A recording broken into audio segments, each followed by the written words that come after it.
Buen día, profesor. Mi nombre es Geraldine Carvajal Arizmendi, estudiante de segundo semestre de Derecho Virtual. A continuación, procedo a hacer mi exposición de mapa conceptual. Entonces empiezo con la lectura número 1, que es la función judicial y la jurisdicción. En este caso, la jurisdicción judicial básicamente se suscribe a la administración de justicia que está en Colombia y que es atribuida a los jueces y magistrados y también los funcionarios de la rama judicial. En el marco jurídico está comprendido en la Constitución en el artículo 230 desarrollado a través de la Ley 270 de 1996. Entre las características de la función jurisdiccional tiene que ver con que es permanente, es decir, que no admite interrupciones. Eso lo vemos cuando ocurrió la pandemia, que no admitió interrupciones y continuó la función judicial. Es general porque es decir que aplica para todos los residentes y no solo para los ciudadanos del territorio colombiano. Es exclusivo porque solo le compete a funcionarios de la rama judicial. Esos son jueces y magistrados. Ahora bien, hay ciertas excepciones que son o que están inscritas en la Constitución a través del artículo 116, en el cual permite que ciertas personas que no están en la rama judicial tengan las facultades transitorias de administrar justicia. Estos serían, por ejemplo, los conciliadores, los árbitros, a través del artículo 24 del Código General del Proceso. Las facultades jurisdiccionales entregadas a ciertas entidades del órgano administrativo o de la que pertenecen a la rama ejecutiva, tales como son las superintendencias, en sus funciones de supervisión, vigilancia y control. Ahora bien, con respecto a la importancia de la función judicial, tiene que ver con que la resolución de conflictos propios de una vida de sociedad ayuda a administrar justicia y es de ejecución forzosa, es decir, que tiene un poder coercitivo ante todos los residentes que son los que reciben la función judicial. Tiene que ver también con la aplicación de la ley, el desarrollo de la norma, y cuando hay un vacío en la ley, entonces se tiene que hacer a través de la administración de justicia, que es a través de la analogía en términos prácticos. La jurisdicción significa juris, que significa derecho, y dictio, que significa decir. Entonces traduce es la capacidad de decir la ley. Entonces, como vengo diciendo, es una función pública la administración de justicia y es competencia únicamente del Estado a través de una de sus ramas, que es la rama judicial, con algunas excepciones como son las funciones jurisdiccionales de algunas autoridades administrativas para ciertos temas específicos y las facultades transitorias de administrar justicia de los conciliadores y árbitros. Es autónoma, que no tiene excepciones e independiente de los elementos de la jurisdicción. Tiene que ver con elementos objetivos, que son las personas que intervienen, que son los jueces y funcionarios. Pueden ser magistrados y demás. En cuanto al elemento formal, que tiene que ver con la parte de los procedimientos, las normas procesales, y el elemento material, que son los propósitos y funciones. En los poderes de la jurisdicción, que tiene que ver con la documentación, instrucción e investigación. El juez investiga las pruebas pertinentes y útiles y busca la verdad a través de ellas. La coerción es a través del poder coercitivo que tiene el Estado sobre los ciudadanos y residentes del territorio nacional. Está la decisión del juez, que por lo general lo que busca es la solución de un conflicto y lo hace a través del método heterocompositivo, porque es una tercera persona que interviene e impone una solución, y es de ejecución porque la decisión que tomó el juez es de cumplimiento obligatorio. Ahora bien, en cuanto a la clasificación de la jurisdicción, podemos decir que en Colombia la jurisdicción está clasificada en las siguientes ramas. Está la ordinaria, que aquí encontramos lo que es penal, laboral y civil. Dentro de civil está familia, comercial y agraria. La característica que tiene la jurisdicción ordinaria es que tiene que ver con conflictos entre personas. También encontramos las jurisdicciones especiales, como son la penal militar, la jurisdicción indígena. Está también la jurisdicción contencioso administrativo. Todo lo que es administrativo se caracteriza por dividir conflictos entre el Estado y las personas o entre entidades del Estado. Listo, entonces ahorita ya seguimos con la lectura número 2, que tiene que ver con la competencia. Y entonces, si la jurisdicción viene siendo un género, La competencia es la especie, es decir, la jurisdicción es potestad del Estado y dentro del Estado hay ciertas personas que tienen capacidad de realizar justicia. Pero entonces, ¿cómo se distribuye esta capacidad de administrar justicia? Esa potestad se distribuye a través de la competencia. Entonces, esta competencia tiene que ver con distintos factores por el cual se determina la competencia. Está el factor subjetivo, objetivo por materia y objetivo por cuantía. Está el factor territorial y el factor funcional. El factor subjetivo tiene que ver con la calidad o la condición de las personas, del demandado y el demandante. El factor objetivo tiene que ver con la naturaleza del asunto. Esto quiere decir que dentro del factor objetivo tenemos el factor objetivo por materia y por cuantía. Por materia vendría siendo por las ramas del derecho, bien sea laboral, comercial, penal, administrativo. El factor objetivo se divide por cuantía o los asuntos de los conflictos de acuerdo con las pretensiones económicas que deriven de estos conflictos. Entonces podría ser por lo menos en la rama civil el factor objetivo por cuantía se divide en procesos de mínima cuantía, menor cuantía y mayor cuantía. En el ámbito laboral y en el ámbito administrativo, como cada uno tiene su ley procesal y cada uno tiene sus factores objetivos, también por cuantía. En cuanto al factor territorial, se ha dividido el territorio nacional en circuitos judiciales. Cada circuito judicial tiene sus jueces, en cada jurisdicción con jerarquías distintas.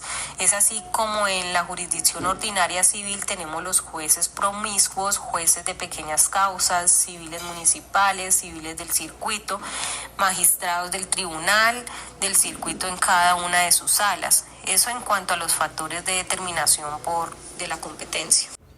Ahora continuamos con la lectura número 3, que tiene que ver con el proceso, que es el conjunto de actividades que se llevan a cabo por las partes para dirimir un conflicto. En la solución de conflictos tenemos lo heterocompositivo, que es el juez quien resuelve la disputa.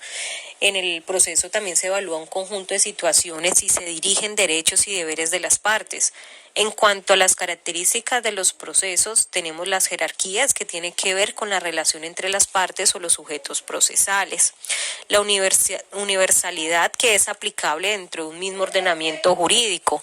Permanencia porque sus efectos continúan a lo largo del tiempo y la elasticidad formal que se adapta a los casos específicos. Los elementos del proceso tenemos los subjetivos que tienen que ver con las partes y el juez que decide el proceso. El elemento procesal objetivo tiene que ver con la pretensión o el conflicto jurídico y el elemento del proceso tiene que ver con la actividad, que son las actuaciones procesales. Ahora vamos a ver lo que tiene que ver con la clasificación del proceso. Se puede clasificar bien de acuerdo a su materia, sea penal, civil, laboral, administrativo. También se pueden clasificar según su fin, de acuerdo con las pretensiones. Estos procesos dispositivos, procesos declarativos puros, procesos declarativos de condena, procesos declarativos constitutivos o procesos mixtos.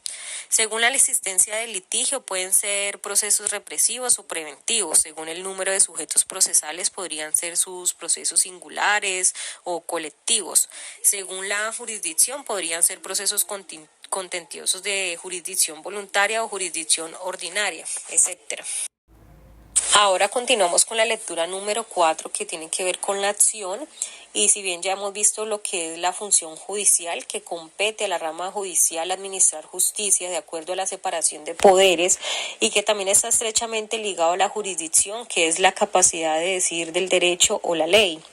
También vimos lo que tiene que ver con la competencia, que es la especie dentro del género, que es la jurisdicción y tiene que ver cómo se divide la capacidad de administrar justicia dentro de las jurisdicciones, que tiene que ver, entre otras cosas, con la competencia territorial, por materia, por partida.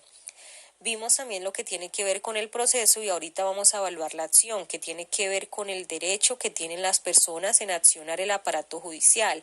El derecho de acción se traduce en demandas, denuncias, querellas y tienen que ver con la facultad de accionar la autoridad competente para dirimir un conflicto. Lo que tiene que ver con la arista de la acción, los elementos del derecho de acción vienen siendo los sujetos activos, pasivos, objeto y fin de la acción. El sujeto activo, de acuerdo con el derecho de acción, vendría siendo quien acciona, quien es la parte demandante. El sujeto pasivo es el juez, el objeto es buscar una sentencia justa y el fin de la acción es la satisfacción del interés público. En la jurisdicción ordinaria tenemos que en el derecho penal vienen siendo las noticias criminal, la denuncia, la petición o la querella, y en el derecho civil vienen siendo las demandas. Cuando se ejerce el derecho de acción por parte del demandante, quien recibe la acción tiene el derecho de la contradicción. El derecho de contradicción entonces es el opuesto al derecho de acción. Dentro de las formas de contradicción se encuentran la oposición, el allanamiento, la reconvención y las excepciones. Vamos entonces a evaluar cada una de ellas de manera breve. La oposición básicamente es la inconformidad o la contraposición frente a las pretensiones del demandante, quien fue quien accionó el aparato judicial en contra del demandado. El allanamiento es otra forma de contradicción en la que básicamente el accionado fue el demandado simplemente acepta todas las pretensiones del demandante o el accionante. También está la reconvención. Esta forma de contradicción es básicamente lo que se conoce de manera coloquial como contrademanda, es decir, se responde a las pretensiones del demandante a través de una demanda con pretensiones contrarias a las del demandante. También se pueden formular nulidades procesales de acuerdo con los artículos 130 al 133 del Código General del Proceso. En lo que atañe a lo que son las excepciones, como dijimos anteriormente, son la forma de atacar las pretensiones del demandante y hay dos tipos de excepciones, están las previas y están las de mérito o de fondo. Las excepciones previas son taxativas, esto quiere decir que están expresamente delimitadas dentro del Código General del Proceso en el artículo 100 y tiene que ver con el control de legalidad. Están las excepciones que se presentan en cuadernos separados y deben ser resueltas por el juez antes que la sentencia, tiene que ver con la legalidad del proceso. Las excepciones de mérito de fondo son innominadas. Esto quiere decir que se encuentran distribuidas en todo el marco normativo colombiano y atacan directamente a las pretensiones del demandante y son resueltas con la sentencia. Tenemos la lectura número 5, que es la pretensión y la oposición.